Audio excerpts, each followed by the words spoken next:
Nah, ini dia narasumber kita malam ini. Halo guys, Halo Mas Yuda. halo Mas Ilham. Halo, halo, gimana kabarnya? Kabar baik Mas. Wah, mantap. Ini kita sambil nungguin teman-teman yang lain nih Mas. Kita ngobrol-ngobrol tipis-tipis dulu. Boleh, Jadi kan, ya boleh. alhamdulillah ya, kabarnya baik. Terus gimana sekarang lagi sibuk ngapain aja nih? Kalau sekarang tuh lagi sibuk ini sih Mas, persiapan untuk besok kan tanggal 4, 5, 6 itu ada yang namanya Stand Up Comedy Festival. Iya. Nah, saya tuh jadi salah satu pengisi acara di sana di hari kedua. Jadi Wah, persiapannya tuh lagi nyiapin materi untuk sana, untuk nampil di sana gitu. ya semoga semoga lancar ya karena memang kayaknya masyarakat Indonesia sangat butuh ya namanya komedi ya karena Betul. udah stres bekerja, stres aktivitas sehari-hari, butuh sesuatu yang di luar kebiasaan lah. Ya, Itu salah satunya komedi. Nah teman-teman, jadi kali ini kita bakalan ngomongin soal merdeka finansial.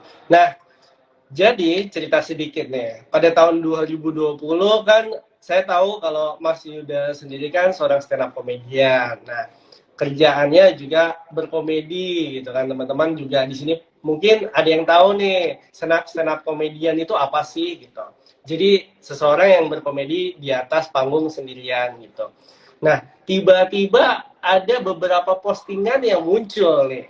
Set pas muncul kok Mas Yuda ini masuk ke pasar modal. Ada apa nih? Dan langka sekali gitu seorang stand up komedian itu masuk ke pasar modal atau berinvestasi gitu kan. Mungkin Mas Yuda sendiri bisa menceritakan nih titik balik, bukan titik balik sih sebenarnya kayak kenalan. interestnya ke situ tuh kenapa? Jadi ini Mas, jadi saya tuh angkatan corona Mas. Jadi waktu itu pas 2020 kan rame banget konten tentang investasi ya di Instagram, di TikTok. Nah saya tuh anak yang FOMO Mas, apa yang rame di sosmed itu saya tuh pasti ikutan. Akhirnya Ya, waktu rame tentang investasi saya ikutan lah. Cuma karena waktu itu nggak punya pemahaman apa-apa, nggak ngerti saham itu bergeraknya karena apa, yang bagus berinvestasi itu cara-caranya gimana, yang perlu dipersiapkan itu apa, saya tuh nggak tahu itu semua. Akhirnya karena murni karena FOMO doang, orang di sosmed bilang beli ini bakal naik. Nah saya tuh ikut-ikutan kayak gitu. Dan ternyata saya kira itu beli diem tuh bakal naik, ternyata tuh kalau mau kayak gitu harus beli cepet, keluarnya juga cepet. Saya tuh masih nggak paham konsep itu. Akhirnya beli didiemin malah jadi nyangkut, malah jadi turun. Pas udah turun-turun itu kayak mikir ini kalau gua rugi terus gue diemin doang, gue cuma jadi rugi doang. Akhirnya ya. saya kontenin aja lah. Pas di kontennya ternyata rame banget karena ternyata saat itu banyak orang yang senasib sama saya yang nggak ngerti apa-apa beli langsung investasi di saham dan rugi. Jadi kayak punya banyak teman baru lah, kayak gue juga ngerasain yang hal sama, gue juga ngerasain hal yang sama. Ya udah akhirnya gara-gara konten itu lumayan rame, dilanjutin lah, dan akhirnya kenal sama beberapa orang di dunia investasi dan dunia keuangan. Sama mereka dibantu diajarin buat gini loh caranya yang benar, gini loh yang perlu diperhatikan kayak gitu. Awal mulanya sih gara-gara FOMO aja Mas. Oh, jadi awal mulanya FOMO. Mungkin teman-teman di sini juga ada yang merasakan, saya rasa juga ada nih yang merasakan kayak pertamanya ikut-ikutan apa sih segala macam. Tapi yang saya pelajari nih, ini pelajaran pertama nih yang saya belajar dari Mas Yuda bahwa oh kadang kita mengikuti sesuatu tren, tapi bedanya adalah Mas Yuda ini mau belajar gitu kan. Kenalan sama beberapa teman yang lebih berpengalaman, terus Mas Yuda juga belajar, nggak pandang bulu siapa untuk belajar investasi. Nah, nextnya adalah ketika masuk pasar modal pasti ada perubahan nggak sih kayak misalnya lebih banyak uangnya atau dananya disisihkan investasi atau apa kayak gitu kira-kira gimana Mas? Ada Mas perubahannya Mas. Dulu uang saya hilang tuh kalau naruh di kantong terus kecuci. Sekarang hilangnya kalau saya beli saham ngasal. Enggak ya. Tapi perubahan yang paling mendasar dari berkenalan sama dunia investasi adalah banyak orang tuh yang ngira waktu saya udah mulai sering ngomongin keuangan, sering ngomongin investasi, saya tuh dianggapnya udah kaya banget, padahal belum kayak gitu. Cuma yang membedakan Yuda yang dulu sama Yuda yang sekarang adalah sekarang Yuda tuh lebih bisa memanage uang yang masuk dan uang yang keluar. Kalau dulu mikirnya dapat uang sekarang ya jajanin sekarang, nggak usah mikirin 2 sampai 3 bulan ke depan, rezeki kan bakalan ada yang ngatur gitu.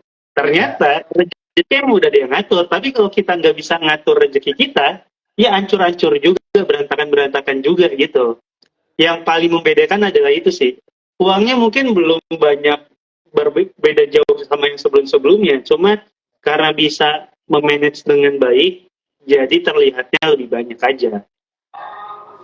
Wah, jadi ini juga bisa belajar nih teman-teman semua. Saya juga belajar bahwa memang Mas Yul ini memiliki sebuah perubahan yang mana memanage duit bukan ke mungkin belanja sesuatu tapi lebih karena untuk investasi.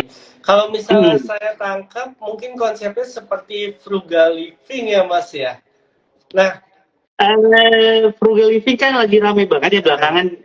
Frugal living itu mungkin kan kalau bahasa sederhananya diet ketat keuangan ya Mas.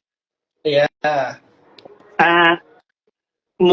Kalau dibilang diet ketat, iya dan enggak sih. Ada masanya saya kayak gitu waktu pertama kali memanage biar saya tahu berapa uang yang sebenarnya saya butuhin sih dalam sebulan.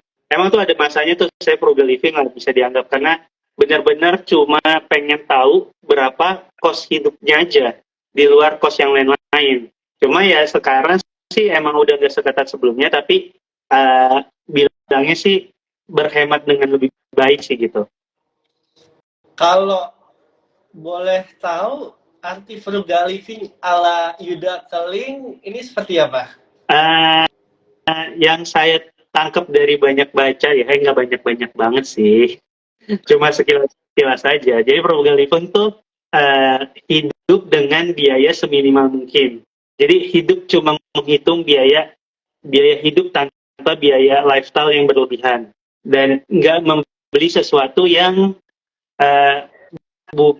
tidak membeli sesuatu yang bukan core-nya gitu Mas. Kalau cuma sebagai tempelan-tempelan tuh nanti dulu deh, yang penting tuh intinya doang gitu. Jadi lapisan-lapisan luar dalam hidup, misal kayak sepatu udah punya 2 kan, kalau kayak kalau lagi ada rezeki kenapa nggak beli 3? Kayaknya kalau frugal living tuh ya kalau ternyata emang gue butuhnya 2 aja ya 2 dulu aja, jangan ditambah-tambahin gitu. Karena kan kalau punya 3 tuh kan sebenarnya nggak menambah nilai apa-apa kan, cuma estetika aja gitu. Jadi hidup dengan kos seminimal mungkin dengan gaya hidup yang kita punya gitu.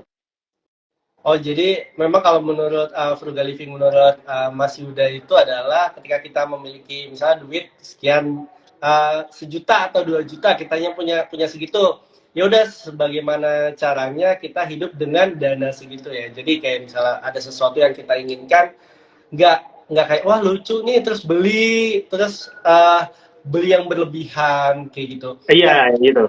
Ini Mas, kira-kira perlu nggak sih untuk teman-teman kita nih yang masih muda untuk mengaplikasikan metode frugal living di kehidupan sehari-hari? Perlu, cuma jangan lama-lama. Kenapa jangan lama-lama? Karena frugal living itu kan dalam konsep kasarnya itu kan mengurangi kesenangan hanya untuk hidup dengan biaya paling dasar ya. Kalau emang kita lagi ada kebutuhan, misal punya banyak utang atau gaji kita segini aja tapi biaya hidupnya segini karena punya banyak tanggungan, ya memang kita perlu frugal living biar kita bisa uang kita tuh cukup membiayai segala tanggungan gitu. Tapi kenapa saya bilang nggak boleh lama-lama? Ya karena ya sebisa mungkin nantinya lo harus meningkatkan pemasukan lo biar hidup lo juga jauh lebih bisa menikmati hidup dibanding sebelumnya gitu. Oh, jadi memang sementara kita fokus dulu apa yang kita miliki sambil kita mencari cara menaikkan income ya. Iya Mas, karena ya ini yang konsep frugality yang saya pahami ya, itu kan benar-benar mengurangi semua aspek kesenangan ya. Kayak kalau bisa, misal jangan makan di luar deh, makanya masak terus saja.